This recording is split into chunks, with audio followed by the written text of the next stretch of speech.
Let's quickly look at the IT space now. The first company on our radar is Sonata Software. Now, we're looking at, of course, second quarter performance as well. Revenue was down about 14%. The margin managed to expand. To talk about this and to talk about the bigger picture, what happens to IT companies which are exposed to the US now in the Trump 2.0 era? Samir Dhir, Managing Director and Chief Executive Officer at Sonata Software, is with us. Samir, great to have you on. And actually, I want to start with that question first, and then we'll come to your numbers. Because there's already a lot of chatter around how more protectionist will US policies be with respect to things like H-1B visa. Tell us, what is your exposure? I mean, in terms of just the workforce, how many H-1B visas do you typically in a year do you require? And is there any fear that you would have in terms of business disruption or any kind of a break in continuity with the new stance in the US? Yeah, so morning. So first of all, I think our exposure is rather limited from a US H-1B perspective because we do a lot of local hiring. To the extent of this fiscal year, I think our plans were baked in earlier this year. So we are taken care of for the current fiscal year and maybe early part of next fiscal as well. But it's an evolving situation. I think we'll have to see how the new policies shape up with, like you said, Trump 2.0. And we'll see how that whole situation evolves, and then we'll adapt accordingly. But from an overall business perspective, from a Sonata perspective, the exposure is not extremely high for us. And what is the percentage for the US business right now as part of the overall pie? And let's actually start there. I mean, we anyway had to talk about numbers as well. Just tell us how the US business right now is shaping up and whether you're expecting any boost because sentiment right now in the US seems to be absolutely at peak. Yeah, so I think there's clearly a duality in the market right now, and you have to parse it by industries to really get a meaningful understanding of what the market is. So on one hand, you have momentum coming back in the BFSI space, which is, I think, very heartening because that's a large part of the IT services spend. So you definitely see an uptick coming there. Not in a significant way, but definitely green shoots are visible. The conversations are much more around modernization. The conversation is much more around adopting newer technologies to evolve their consumer experience, which I think is very heartening. On the same token, the healthcare industry is definitely cutting costs, which I think bodes well for IT industry generally, because the adoption of technology and healthcare isn't the most technology evolved sector even now. So I think there's more opportunities for companies like us to really gain market share. So that's sort of one end of the spectrum, banking and healthcare, which is doing well, exceptionally well for industry in general and for us specifically. But on the other hand, the retail sector, given the inflationary movements are still very visible. And I think even after the results yesterday, the markets are signaling that inflation will continue to be rigid. So I think the retail and manufacturing sector is really still watching and waiting, and that's where we're seeing the pressure. So there's a little duality, healthcare and banking doing rather well, retail and manufacturing being under the pressure. Just a very slightly technical question in that sense. Samir, hi, good morning. The rupee here is making fresh lows against the dollar. Does that give you any boost, just translation wise? Yeah, it has again a double impact. It has an impact on the top line as well as the bottom line, but nothing significant, at least at this point in time. Like you said, it's an evolving situation. We're watching much like any other industry peer right now. But nothing that concerns us or is an upbeat momentum as well. I think the pre-election rhetoric is behind us. I think we'll have to watch now as to how the new administration, as they sort of take power, as to what big decision they will make now. I think it's a very evolving situation. All right. Hi, Samir. Good morning. This is Nigel on this side. Earlier you had guided that the second half of the year will be much better than the first half.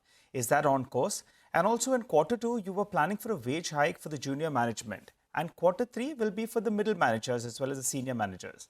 Could you tell us what was the impact on the wage hike in the second quarter?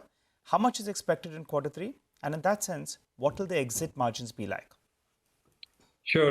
The multiple questions, let me parse it out. So I think number one, as we sort of guided at the beginning of the year, if you recall, we had a tough quarter Q4, but we guided that we'll grow between 1 to 3% in first half of the year. I think we're coming around 1.9%, almost around midpoint of our guidance, which I think is what we expected. And as we guided, our second half will be better than the first half. We are pretty much still holding the position. We believe that our second half is going to be better than first half, which I think is what we had expected. So very much in line. And the second dimension of that is very much in line where we expected the growth to come. The growth is coming from banking, the growth is coming from healthcare, and we continue to see pressure in the retail and manufacturing side. But despite the headwinds in the retail and manufacturing side, given the large deals that we have closed out, given the wins that we had in the data modernization space, I think the overall we're still holding up to our estimations that we talked about. The second part of your question about the wage hike, I think yes, we have executed in this market also the wage hike for the junior management people effective July. We went through with that whole process. That had an impact of about 1.1 or 1.2% on our profitability in the quarter, and we are going ahead with the plans for the wage hikes for our middle management and senior management in the coming weeks and months. So I think that's moving ahead as per the plan. As you know, we're building from a long-term perspective, and not only the wage hikes, we've also kept our commitment for the fresher hiring that we anticipated in the course of the quarter. So even in the last quarter we concluded, we onboarded about 150 college graduates, much in line with our plans. So we've not changed our strategy based on the market volatility that we're experiencing, because it's part of our broader game plan that we are executing to. Samir, this is not a Sonata question, or maybe not even an IT services question, but I just wanted to ask you this since we have you. So when we talk about implications of a sort of a Trump presidency, we look at, say, the H-1B question for IT services, etc.